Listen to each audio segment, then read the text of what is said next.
Namaste to everyone. I welcome you all in my YouTube video channel. Today I will deliver lecture on lattice theory, lecture number 8, in which I will discuss about complete lattice. Now we define complete lattice. A lattice is called a complete lattice if every non-empty subset of L has its supremum and infimum in L. Now we prove a theorem. If L is a complete lattice, then it is a bounded lattice. Given that L is a complete lattice. So, let us consider L with partial order relation be a complete lattice. Complete lattice means every non-empty subset of L has its supremum and infimum in L. That is, every non-empty subset of L has the least upper bound and greatest lower bound in L. Every non-empty subset.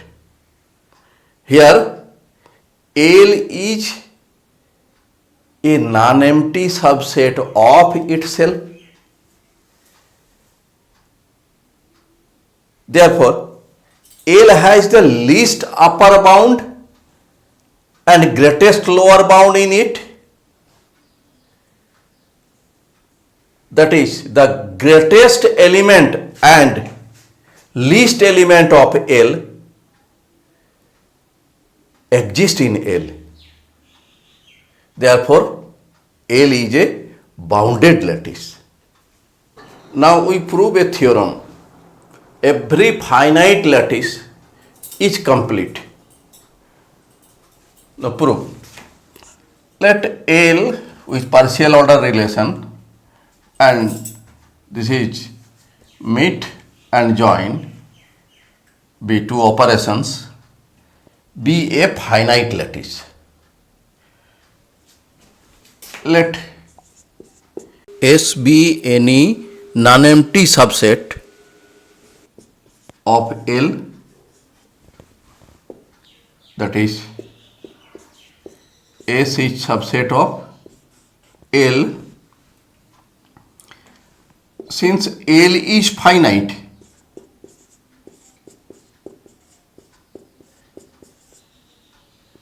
therefore S is a finite set.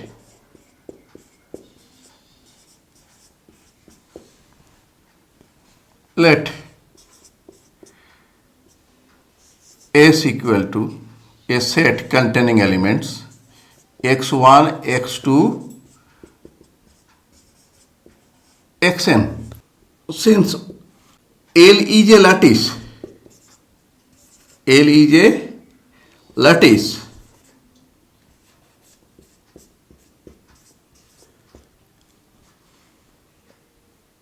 x1, x2 belongs to S implies that x1, x2 belongs to L. Therefore, according to the definition of lattice,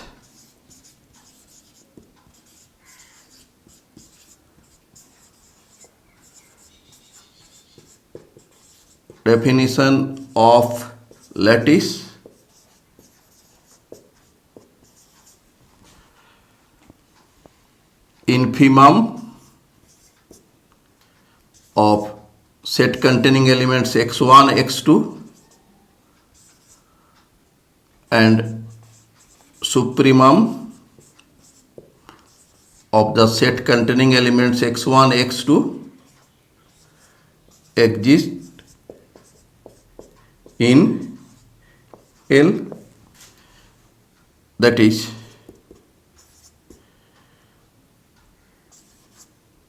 x1 meet x2 belongs to L and x1 supremum means join belong to L. Again,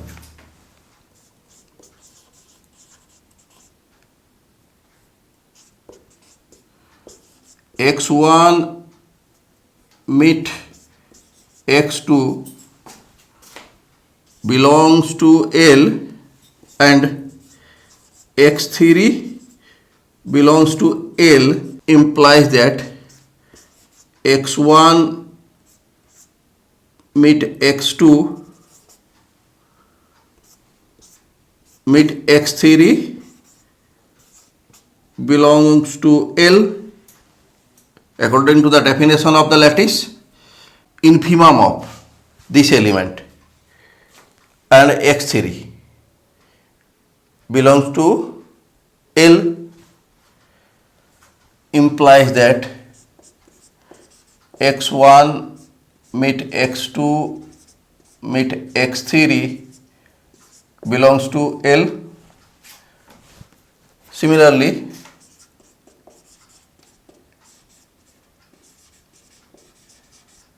we may show that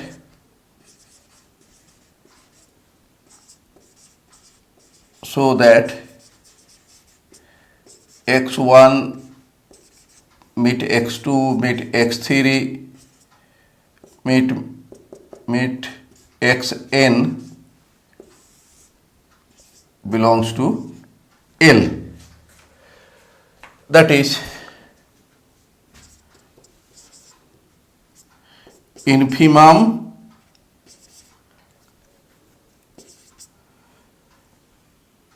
S. These are elements of x1, x2, x3, xn belong to S. Therefore, infimum S exists. Similarly,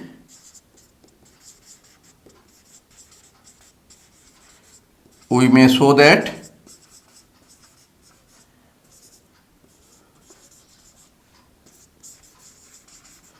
supremum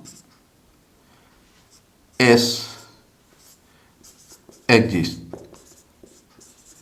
Since S is an arbitrary non-empty subset of L, therefore every subset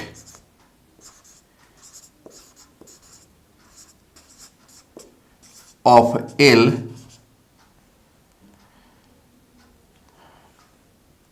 has infimum and supremum in L. Therefore, L with partial order relation and operations meet and join is a complete lattice.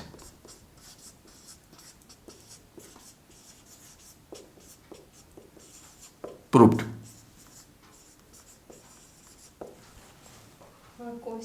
Now we solve a problem. Problem is that a bounded lattice need not be a complete lattice.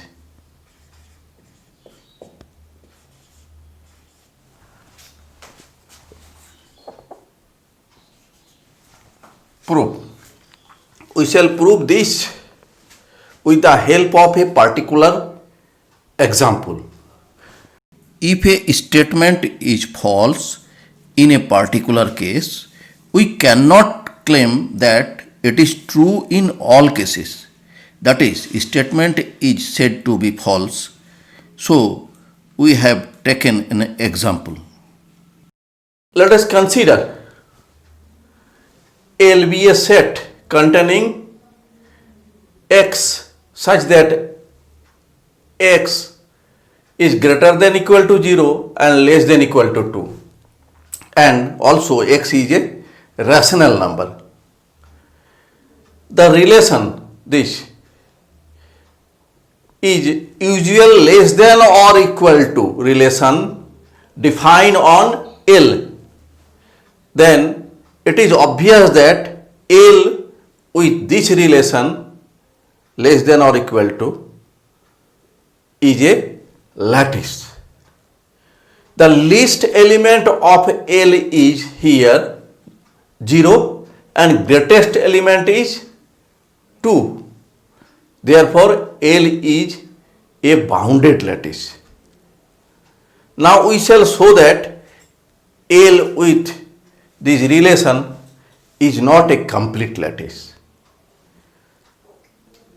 Let S is a subset of L such that S contains x such that x is square greater than equal to 0 and less than 2 and x is a rational number. Number 1. Let x equal to 0. Since 1 here, if we put value of x is 1 square is less than 2 and greater than 0. Therefore, 1 belongs to S and 1 is greater than 0. Therefore, 0 cannot be an upper bound of S. That is, 0 is not a least upper bound of S. This is x equal to 0 is not a least upper bound of S. Number 2. If x greater than 0 and x square less than 2, x square less than 2 implies that x square minus 2 less than 0 and 2 minus x square greater than 0. This is number 1. Let y equal to 4 plus 3x by 3 plus 2x. This is equation number 2. Squaring both sides of 2 and then subtracting by 2, we get y square minus 2 equal to x square minus 2 by 3 plus 2x whole square. This is equation number 3. Now y minus x, subtracting both sides by x in 2, we get y minus x equal to 2 multiplied by 2 minus x square by 3 plus 2x. This is number 4. Since 2 minus x square here in number 1 greater than 0, this is greater than 0 and x also greater than 0. Therefore, y minus x greater than 0 implies that y greater than x. This is number 5. Since x is a positive rational number, x is less than equal to 2 and greater than 0 here. So, x is a positive rational number. So, from 2 we get the value of y is in terms of x. So, y is also a positive rational number. Again, from 1 and 3 we get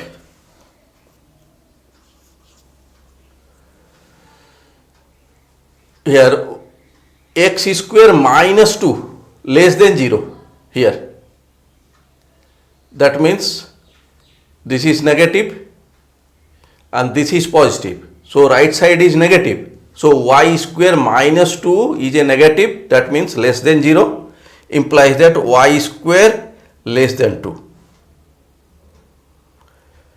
Y square less than 2, here our assumption is x square less than 2 and x greater than 0. X square less than 2. That means y belongs to S. From 5, it is clear that x is less than y. X belongs to S, y belongs to S, and x less than y. Therefore, it is clear that x is not an upper bound in S. That is, X is not a least upper bound in X. Number 3. Let X greater than 0 and X square equal to 2. This means X equal to square root 2.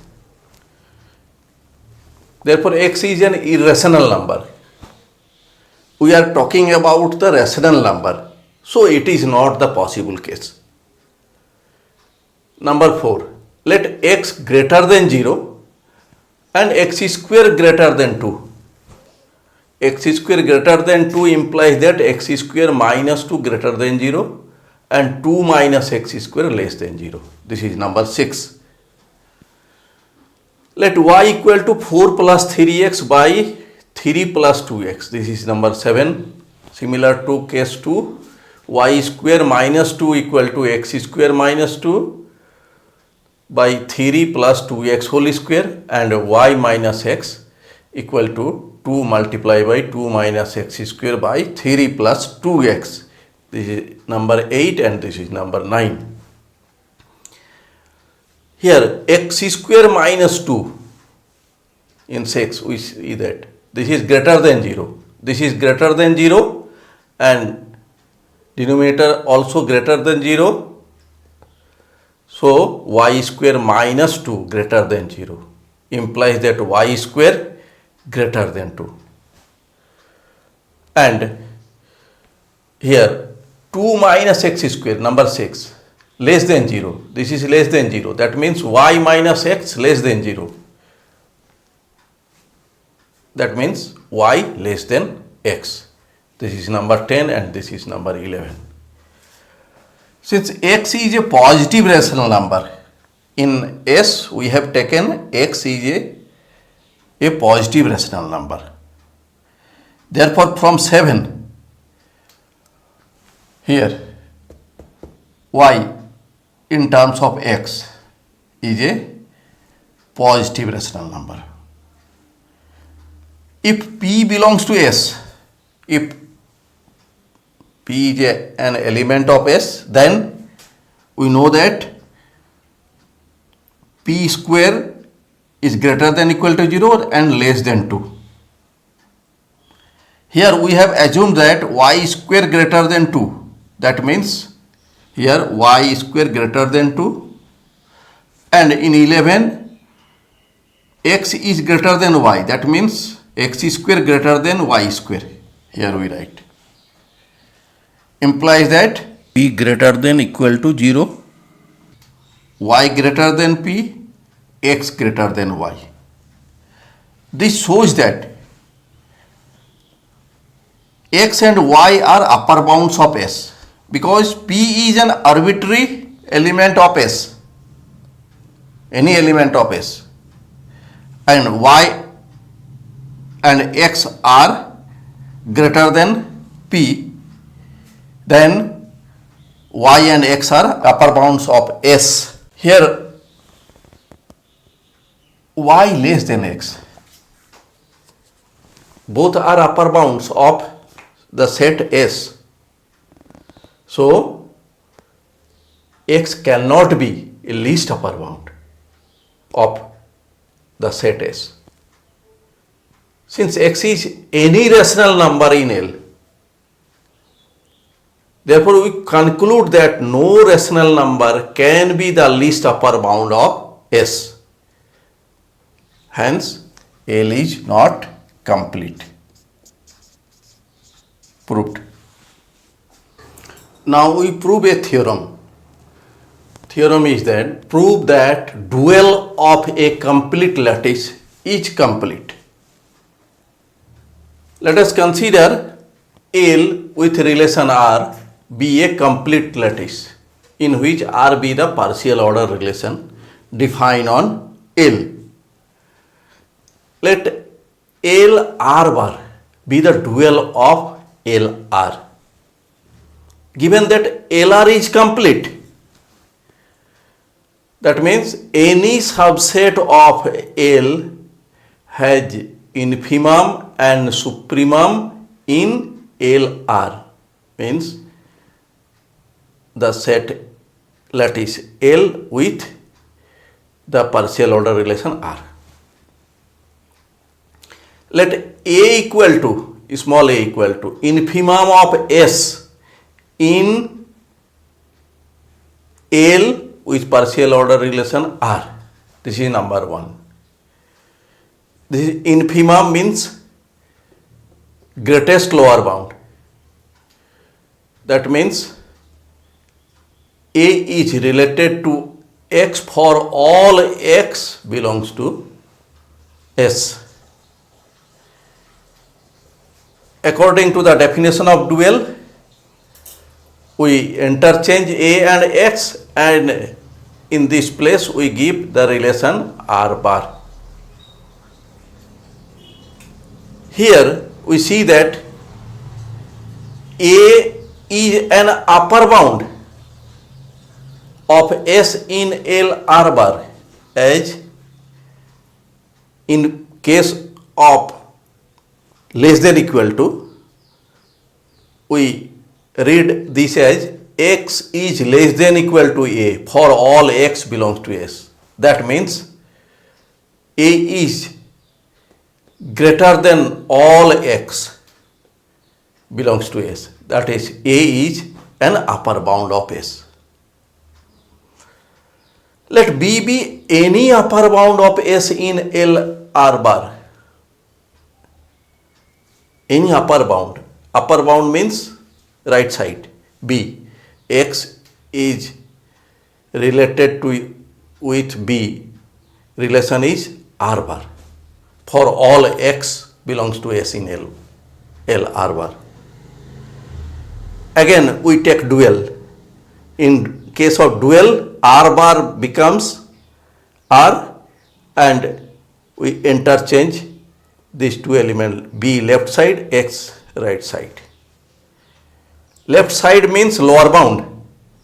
B is a lower bound of S in LR.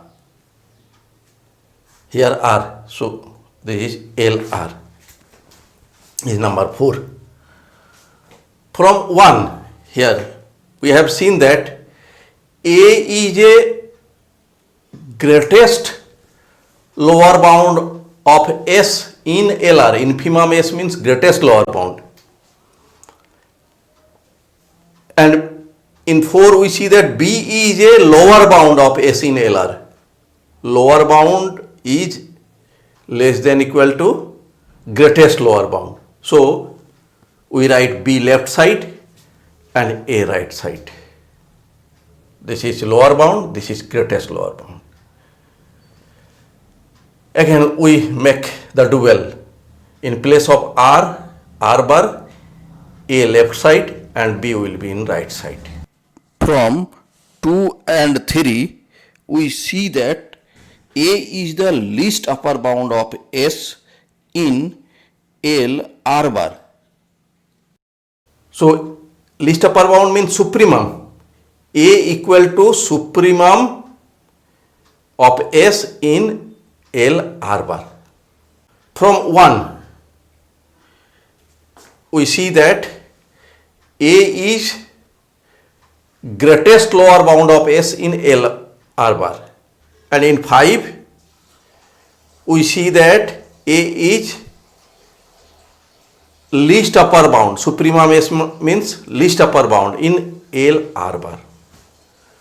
So here also we see A and here also A. Here infimum of S in LR, here supremum S in LR. So infimum S in LR equal to supremum S in LR bar. Similarly, we may show that supremum of S in LR equal to infimum of S in LR bar. That means supremum of S and infimum of S in LR bar exist. That means the dual, this is the dual, is complete. Thanks for watching my video. If you are satisfied with my presentation and contents, then please click on like button and do subscribe my YouTube channel. Thank you.